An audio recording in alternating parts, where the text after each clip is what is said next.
Forget frequently asked questions. Common sense, common knowledge, or Google. How about advice from a real genius? 95% of people in any profession are good enough to be qualified and licensed. 5% go above and beyond. They become very good at what they do, but only 0.1% are real geniuses. Richard Jacobs has made it his life's mission to find them for you. He hunts down and interviews geniuses in every field: sleep science, cancer, stem cells, ketogenic diets, and more. Here come the geniuses. This is the Finding Genius Podcast with Richard Jacobs. Hello, this is Richard Jacobs with the Finding Genius Podcast, part of the Finding Genius Foundation. My guest today is Janos Kormendy Racz. He does what's called apitherapy. It's using bees and their products to help people with health. He's part of the Hungarian Apitherapy Association. He's vice president of the Special Committee of Apitherapy to the World Federation of Chinese Medicine Association. He's a beekeeper as well. So, Janos, thanks for coming. Yeah, thank you very much. Yeah. I've never heard of apitherapy. Where did this come from, and what's the history of it? Well, apitherapy is a very old science. It's dated back to the Chinese or a little bit more even earlier times. The word apitherapy was introduced in 1935 in New York, in Manhattan, by a Hungarian-born but working in the United States doctor named Beck Bodog. And he constructed the word apitherapy for stinging the people with live bee sting. But actually, today we understand under apitherapy all products from the beehive which are beneficial for the human, like honey, everybody knows, propolis, this is also very well known, and royal jelly, and the beeswax, the air of the beehive, bee venom.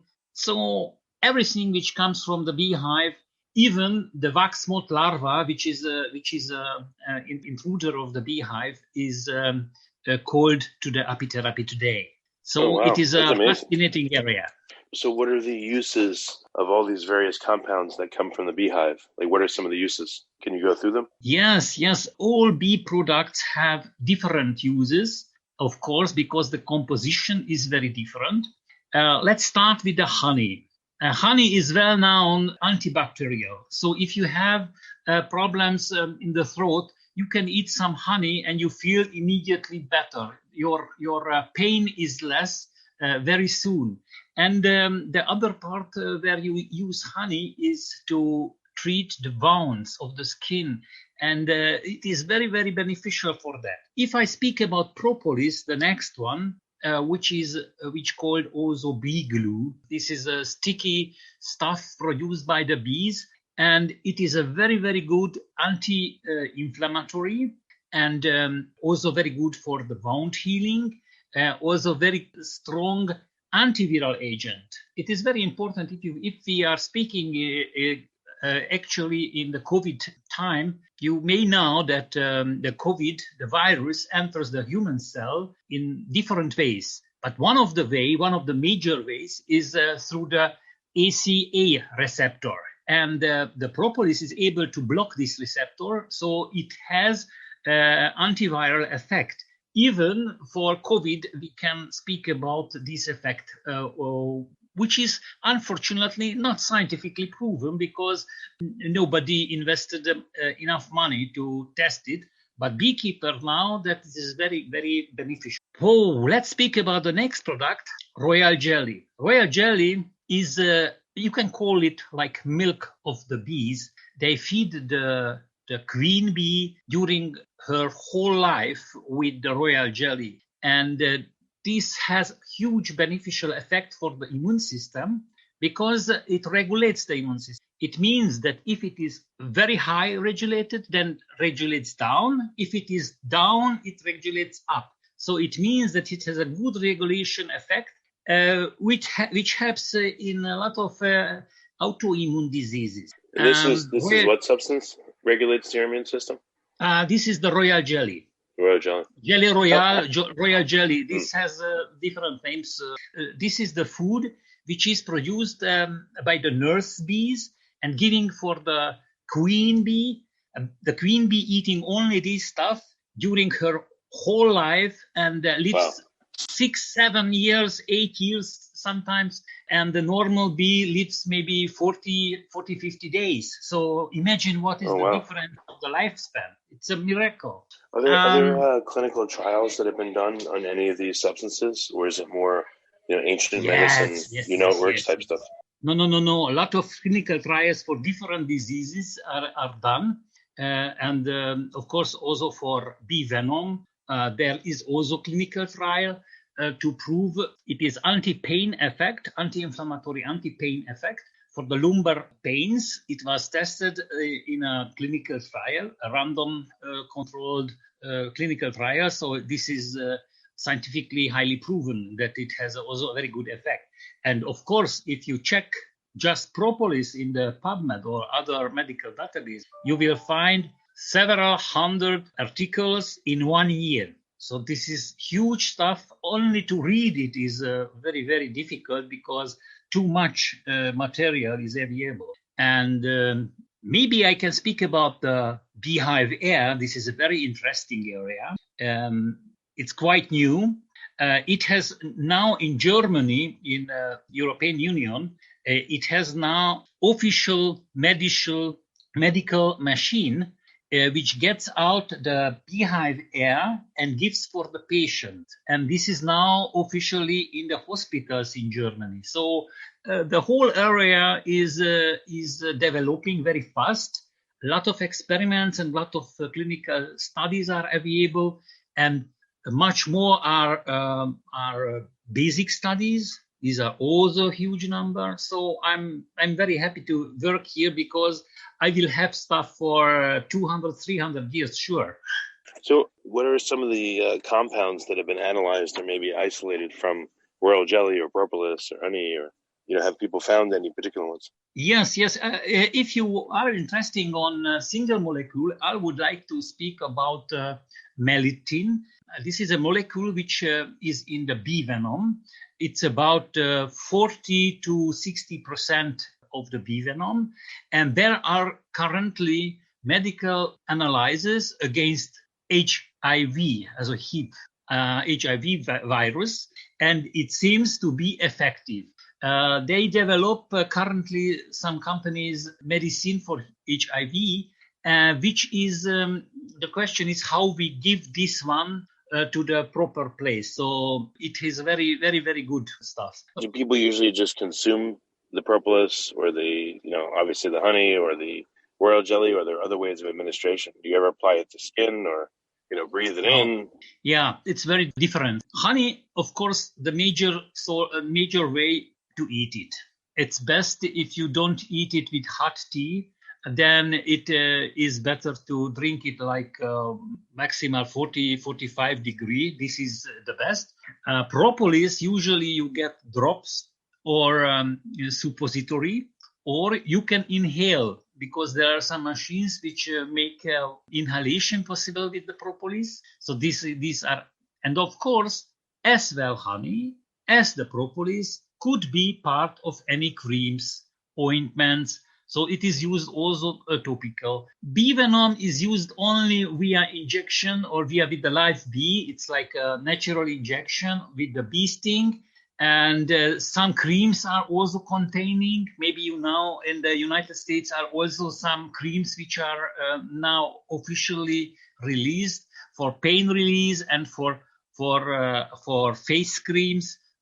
So is also very, very active compound. What the bee venom makes it possible. Yes. Yeah, with the bee venom, so you deliberately sting people with bees? I mean, does a clinician do it, or does a beekeeper do it? And what is the purpose of injecting people? As far as I know, there are some countries where bee venom is official. In Hungary, we have education for naturopaths, and one kind of naturopath is who is working also with the apitherapy. And these people are allowed and are registered, and they have to make exam, and they have to have insurances. Also in Russia or in China, there are a lot of medical professionals who are working with bee venom, also Romania. So a lot of countries. Some other countries are not doing bee venom therapy officially. In Hungary, we do it like medical professionals. In Russia, it is taught in the medical university. So if you are a medical doctor, you can make a specialization for apitherapy. Before we continue, I've been personally funding the Finding Genius podcast for 4.5 years now, which has led to 2,700 plus interviews of clinicians, researchers, scientists, CEOs, and other amazing people who are working to advance science and improve our lives and our world. Even though this podcast gets 100,000 plus downloads a month, we need your help to reach hundreds of thousands more worldwide. Please visit findinggeniuspodcast.com and click on Support Us. We have 3 levels of membership from $10 to $49 a month, including perks such as the ability to see ahead in our interview calendar and ask questions of upcoming guests, transcripts of podcasts you're interested in, the ability to request specific topics or guests, and more. Visit findinggeniuspodcast.com and click Support Us today. Now back to the show. This is the same in Turkey. In Turkey, if you finish the university and you are a medical doctor, you can choose apitherapy as a specialization. Yeah, somebody is specialized for diseases or group of diseases, and there is one which is specialized on the technique. Technique is apitherapy, and this is right. But for stings in particular, what are the uses clinically? What ailments does it help with? In the sting? Yeah, specifically for the stings, what sickness does it help? Well, it has a very, very strong anti-inflammatory effect, which means that a lot of pains has in the background inflammation. And they use bee sting for minimizing these pains by reducing the inflammation. Of course, there are some rheumatic conditions, which is very, very often used. For example, in China, if you go to a doctor and they find that you have rheumatoid arthritis, then they send you immediately to the apitherapy department. This is in almost every hospital. They have an apitherapy department. They have education and postdoc education. They make PhD in apitherapy. So that is well established. As far as I know, in the US, there is an Apitherapy Association. And the president and all other members are well-educated people. I met them in Canada last year, 2 years ago, because 2020 was empty year. 2019, they was presenting good presentations also in Canada, in Montreal. So in a lot of countries, there are good people who are doing apitherapy. So what are some of the compounds that have been isolated from some of these substances? Oh, well, bee venom, the major component is melittin, but it has some other, of course. About 20 components are isolated, but I think most of the effects is not because of one component, and this makes difficult for the pharma industry, than the composition. It has a synergic effect. It has apamine, adolapine, scopamine, melittin, MCD. This is also a peptide. It has a lot of small components, and I think the composition altogether makes the synergic effect and has the good effect for the human body. Also in propolis, there are different sources for the propolis, like South American, it can be a green propolis, and they have also a red propolis in South America. In Russia, they have Betula pendula based propolis. This is in Hungary, we have the poplar propolis. So there are different kind of propolis. It is not everywhere the same composition. And even in Hungary, we have the poplar type propolis, but two hives side by side. One can produce a red one, the other produces a brown propolis. But the effect, the biological effect, if you check it for the human, it's very, very similar, but the composition is different. And that's why it's very complicated to find out which component is the best. But the original propolis is very good, and we have long tradition for the propolis in this sense. What happens to the composition of royal jelly or propolis, etc., as bees pollinate throughout this, February versus April or May? What does it look like, and how's it? If you like this podcast, Please click the link in the description to subscribe and review us on iTunes. Very important by propolis that you collect fresh collected. It means that you have to observe the bees and now the bees are collecting propolis from outside the hive. Because the bees are wonderful creatures. They are able to move. If they need somewhere propolis, they get from one point in the hive and they bring this small part of propolis to another part. And this is, of course, not good. The best is if you check the time they collect the propolis, it's around May till September.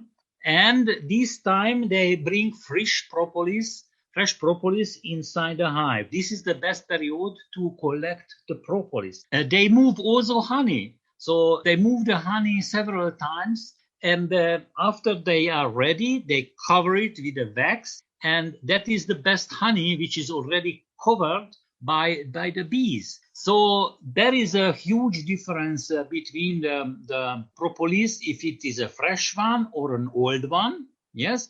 And of course, there is a huge difference, which is the plant the bees are collecting. So we have about 20 different propolis, sure. Black African propolis, the color is black of the propolis. We have the green propolis from South America. We have the red propolis, also from Brazil and Argentina, the high mountain. But what's different about their effects? You have the different colors of propolis, which is cool. But are there different kinds of royal jelly, different kinds of... What's the variation in all these substances? Yeah, well, the major component in the popular propolis, which is the European one, is CAPE, caffeine acid phenyl ester. This component is not present in the Brazilian propolis, but they have some other components which are also very strong and very effective. And by royal jelly, I can say you that royal jelly, if it's produced, it is during the whole season. I mean, if the season begins in March, then April, May, around May, you have the chance to produce with the bees good quality of royal jelly. And this royal jelly has a quite standard composition because they would like to give this one for the queen bee, and the queen bee is the key for the future of the family. So they do everything to keep the good quality of the royal jelly, even if outside is less nectar flow or wrong weather, they could not go out. Even this time, they produce good quality of royal jelly. So royal jelly has quite the same composition during the season. If they produce, it's the same. They could not store it. It can be only fresh because the way of doing this is not possible to get any old one. Yeah, so royal jelly has a constant quality, relatively constant quality. Small changes in the sugar composition could happen, but we don't eat royal jelly because of the few percent of the sugar, of course. But this is depend on the nectar source. But we don't eat royal jelly for any sugars. We eat it for the other components, mostly the 10-HDA. Which is the main component what we found currently, but there are a lot of components which are still not identified in the royal jelly. Well, what are some of the most dramatic health effects that some of these substances achieve? Well, I think that was a lawyer. He had gout. Is it properly said gout? Yep, yeah, gout, it is yep. It is in the composition of getting some acid in the feet, in the feet fingers. And the uric acid crystals that block up joints. Exact. Hurt really badly. Yes. The lawyer came to me and wanted immediately these things. And I said him, okay, there are several protocols. There is the Chinese protocol. This is going very, very slow. There is the American protocol, which goes middle fast. And there is the Russian protocol, which goes very, very fast, for my opinion, yes. And he said, okay, but I have to drive a long distance with my son from Hungary to Poland. It's over 1,000 kilometers.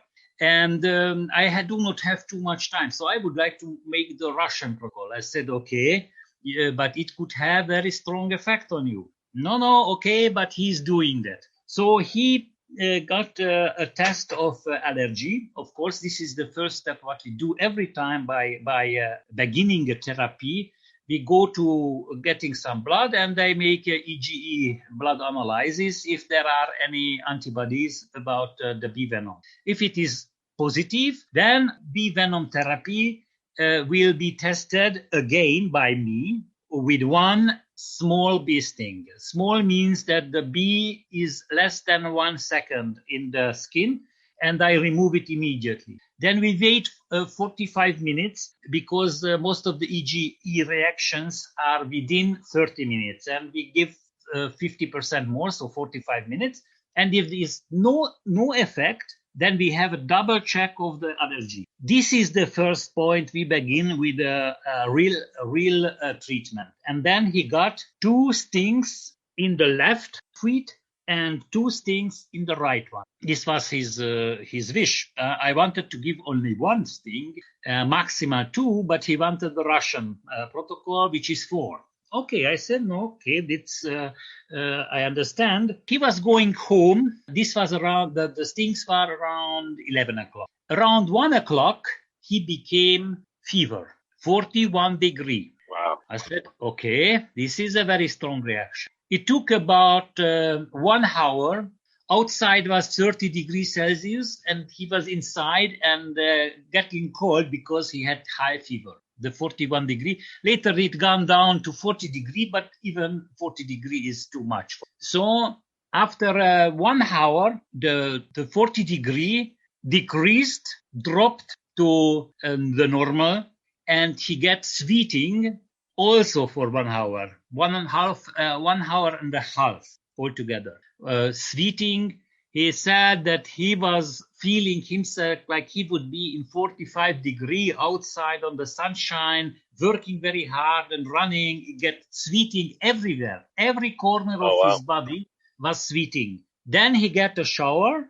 He was going to the bed around 2:30, and then he was sleeping till next morning. In the next morning, he gets up and said, okay, what happened? Oh, yes, yesterday I got the business, yes. Oh, look, he had this problem over 2 months. He was going to the court, because he was a lawyer, already not with shoes, because he was not able to take any shoes on the feet. So, and then he was looking his feet and said, well, I don't have any pain. So this was a very radical and very interesting experience, how it's working. And yeah, that's really cool. This is very, very, very nice. Maybe another case. This was this was a very short and very fast effect. The other was a lady about 72 years, and she was taking propolis. And this was a real double-blind treatment, because she didn't say to me what is her problem. She said to me, she has some pains in the fingers. And I said, oh, well, for this kind of pains, this was herpes zoster kind of pain. For this kind, all the scientific references says, let's do it with propolis. And I gave her propolis tincture. It's an alcoholic solution of propolis, of the European one, of the popular type. And I gave this one to her. But she didn't say to me anything else. And after a certain time, she calls me and said, Janos, I have a problem. And I said, okay, what is it? Well, the tincture is getting empty now. Okay, I had the feeling that she would like to say something more. And I asked, okay, and the pain? Well, it is gone already long time ago. But now I recognize that the node of my breast cancer is getting smaller. So please give me some more. And I said, well, it is well known some effects are tested for cancer, but of course I didn't knew that she had cancer. And then she began to take the propolis, and the cancer became smaller. And then after maybe 3 months or 4 months, I don't remember, this was 10 years ago, it splitted into 2 parts, one bean size and one bean size. And then slowly, months gone, the one disappeared and only one peanut size remained. And then later on, over 1 year, it get also smaller. And then I said to her, please make a picture. There are these picture making machines in the hospitals. Take a picture about this. I would like to see what the oncologist says about this. And the result of the oncology check was that the cancer is not visible. However, the tissue is still not completely healed. But the hardcore is removed, is disappeared. So this was also a very, very good effect.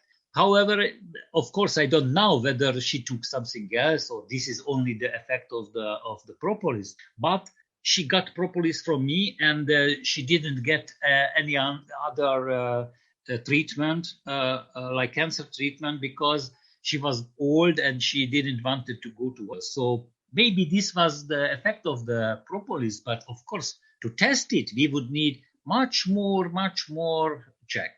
Yeah, that's amazing. So the propolis, so you said it does have effects on cancer in the literature as well?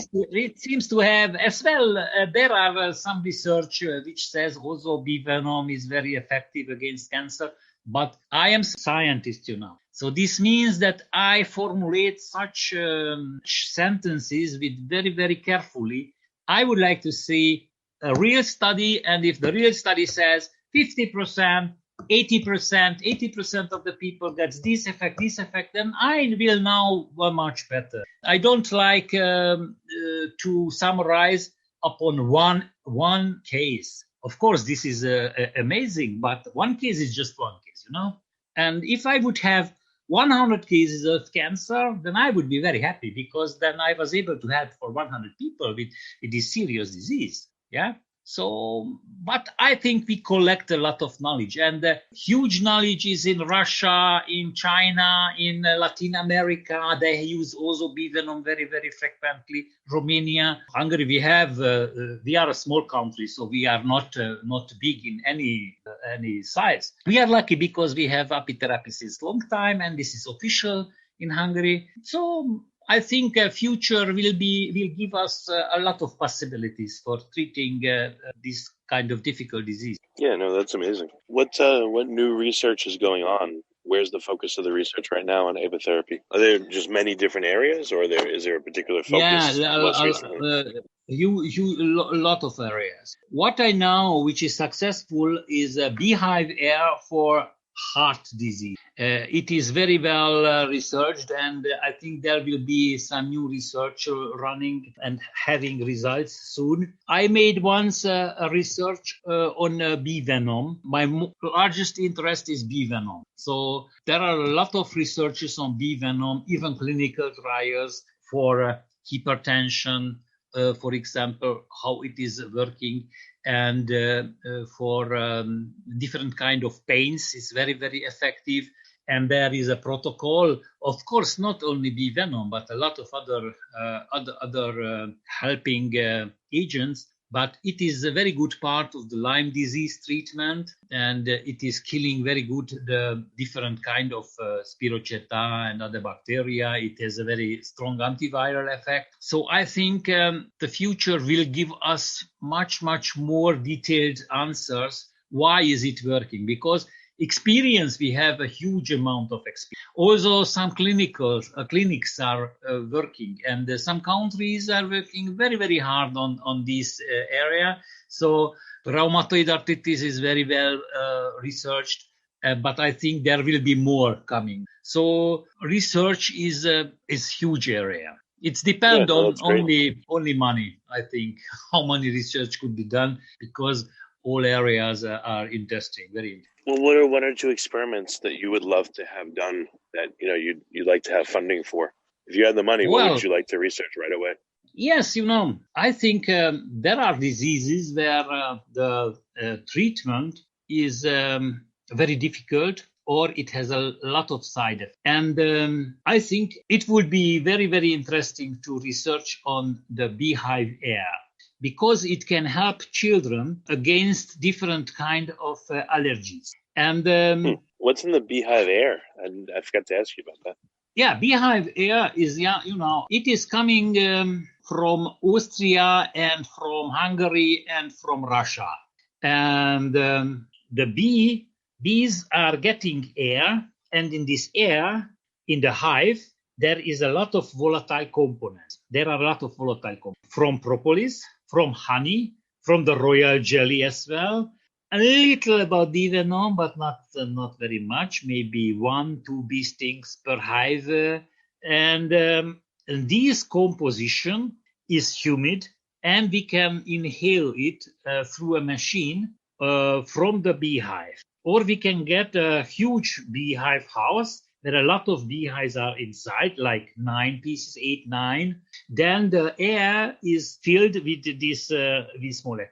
And then we can bring the children, they can play with the mothers inside the house. And it would be very important to heal the children who are allergic for different kind of things, like pollen and or having migraine. For example, it is very effective against migraine, or having different kind of mostly heart diseases and lung diseases. These two kind of diseases are very good handled with the beehive air. There are a lot of scientific results, but we have to prove it properly that these observations are really good scientifically based. For this one, would be very good to invest, because I think children are our future.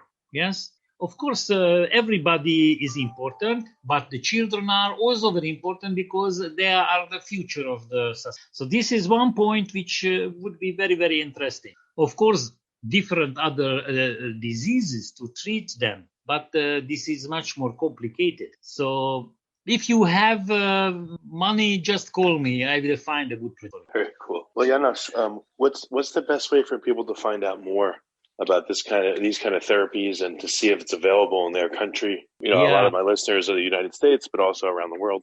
So where can they go to find out more? Yeah. First of all, do not trust Wikipedia, because Wikipedia says apitherapy is a pseudoscience. I spent 4.5 years for writing biography of a Hungarian doctor who born here in Hungary, made a medical study, and after that was working in Manhattan, New York City. And as he died, next day they published some data about him, like he was 71 years old and whatever, He was a very important and very famous doctor in 1942. We are speaking about this date, 1942. And I spent 4.5 years, and I find also his petition for the immigration and his other United States documents, and I tried to correct his birth date in the Wikipedia. And editors didn't allow me to do this because they said they read in the New York Times that he was 71. It means that he was born in that year. And I said, okay, but I had the birth certificate in my hand, and he didn't born that day. So unfortunately, people who are writing Wikipedia are not experts of the area. So search for the medical database, not like common databases, like medical one. If you go to medical database like PubMed, and if you go to Chinese one like CNKI, this is the Chinese academician network, or you go to the Russian dissertation database. There are the PhD works of all Russians, about 170 dissertation just on bee venom. Then you will see a lot of them. And of course, in the United States, there are a lot of research also on bee venom. For example, some of them was secret classified secret for 50 years. The Cole and the group was working in the Navy for bee venom, and they found out that bee venom is very good enhancing the immune system and which helps to build antioxidants. So if the soldier gets bee venom before getting into an action, then the radioactive bullets are not making any problems for them. This was secret for 50 years, but now we know that bee venom has a good effect against radioactive radiation. So if you just know apitherapy and you start with this word and then you go around the different countries, you will find huge amount. I think about 20,000 pages easily you will find on the internet. And if you go to the American Apitherapy Association, there are also a lot of stuff. But in Canada, just speak about the English language ones. And also the Hungarian Apitherapy Association has an English language news, the www.apitherapia, like with A at the end, so, and .hu. We have also an English language newsletter. So a lot of possibilities. There are news groups in apitherapy and different platforms like WhatsApp and Mivi. So if you are searching, you will find huge amount of information. Okay, that's great. Yeah, I didn't even know that this was available. So yeah. Well, Janos, thank you for bringing this to light. And people have issues, they can seek out apitherapy and see, in coordination with their doctor if they should do it. And yeah, thanks for coming on the podcast. I appreciate it.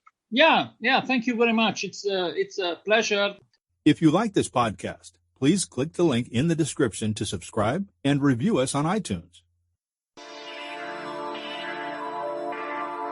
You've been listening to the Finding Genius podcast with Richard Jacobs. If you like what you hear, be sure to review and subscribe to the Finding Genius podcast on iTunes or wherever you listen to podcasts. And want to be smarter than everybody else? Become a premium member at findinggeniuspodcast.com. This podcast is for information only. No advice of any kind is being given. Any action you take or don't take as a result of listening is your sole responsibility. Consult professionals when advice is needed.